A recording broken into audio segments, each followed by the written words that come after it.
The Vidal Speaks podcast.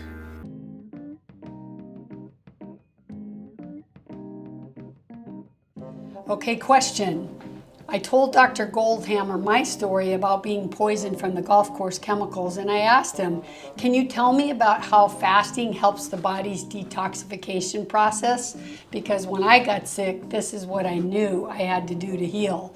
And he said, the traditional justification for fasting was this idea of using it for detoxification because there was a belief that there were toxins that were stored in the body. But now we know that that is true because when you take a biopsy of human fat and you break it down, you'll find there's hundreds of toxins such as pesticides, dioxins, PCBs, mercury, and other heavy metals. And so we know it's true now that toxins are stored in the fat of the humans, but the controversial point is that many say it doesn't matter to our health, but it turns out it does matter, but at different thresholds for different people.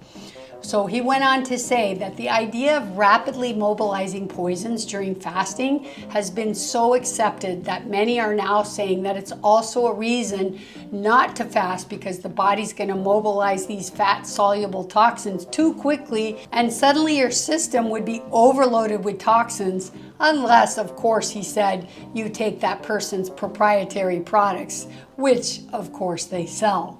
But from our own studies, he said, we know that there's rapid detoxification of toxins because we measure the levels of the toxins before and after the fast. He went on to say, and we've learned that the process the body uses during fasting in mobilizing toxins out of the body is different than what would happen from just burning 2,000 calories of fluid, and the amount of toxins or nutrient stores coming out is also different. So it shows us there is a very selective and rapid mobilization during fasting. So he said, let me give you an example.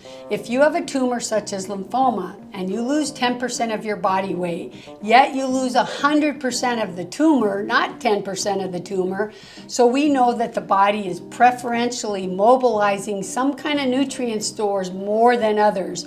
In other words, you're losing 10% of your body weight, but 100% of the tumor. So it's a very selective process that's going on during fasting. So he said that it's getting the visceral fat, which is not helpful to the body before it's mobilizing the adipose fat. Certainly before it's getting to the critical nerve tissues and other important reserves. The body certainly has its own intelligence, and it appears that the endogenous and exogenous toxins are preferentially mobilized in water-only fasting at much more powerful rate than just going on a healthy diet.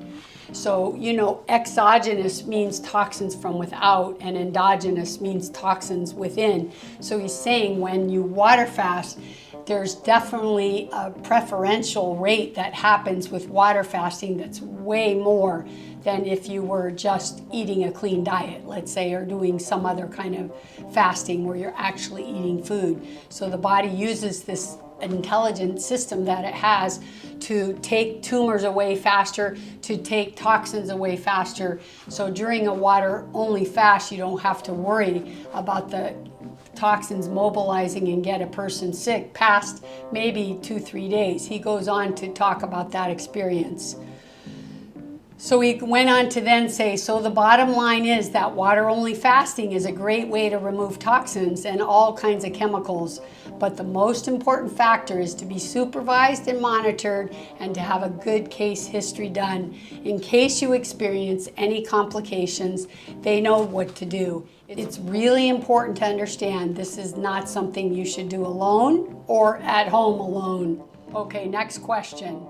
Speaking of adipose fat versus visceral fat, many people today, even if they're thin, they have what is known as syndrome X. It's also called metabolic syndrome from stress and overload of the adrenals, total adrenal burnout, and they develop this kind of belly fat, which is likely visceral fat, and that's the dangerous kind of fat, which leads to things like type 2 diabetes. So my question to Dr. Goldhammer was, if a person is thin and still has this belly fat, is it likely still visceral fat, although they're thin? And could they too benefit from water-only fasting? And he said, yes, having visceral fat is not just a matter of being fat or thin. Many thin people have visceral fat and can have metabolic syndrome.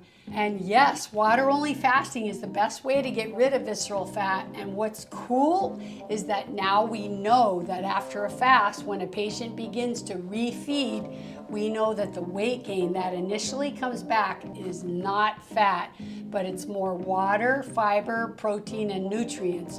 So the fat loss actually stays away as long as they stay on the healthy diet. That's interesting. That was really cool to hear that. Because I know when you do a water fast, you seem to gain your weight right back, but that's just water and fiber and protein, and it's not the fat you're gaining back if you're staying on a healthy diet. Okay, next question. Would fasting help a person detox from years of animal foods? And this is what he said. Diet alone is a huge help for detoxing. When you take a person off an all-animal diet, you change their entire microbiome. When we eat red meat, you produce a gut bacteria called trimethylamine. And when this is metabolized by the liver, it turns it into TMAO. And this promotes the formation of cholesterol plaques in our blood vessels, and it may lead to heart attack, stroke, and death. TMAO may also be linked to death from prostate cancer. So when you change to a plant-based diet, but especially a whole food, low-fat plant-based diet, or as he calls an SOS diet, you get rid of TMAO quite fast. It's really encouraging, he said, to see how fast people's health can turn around from the diet alone. But yes, fasting is an accelerated way for the body to detox in every regard.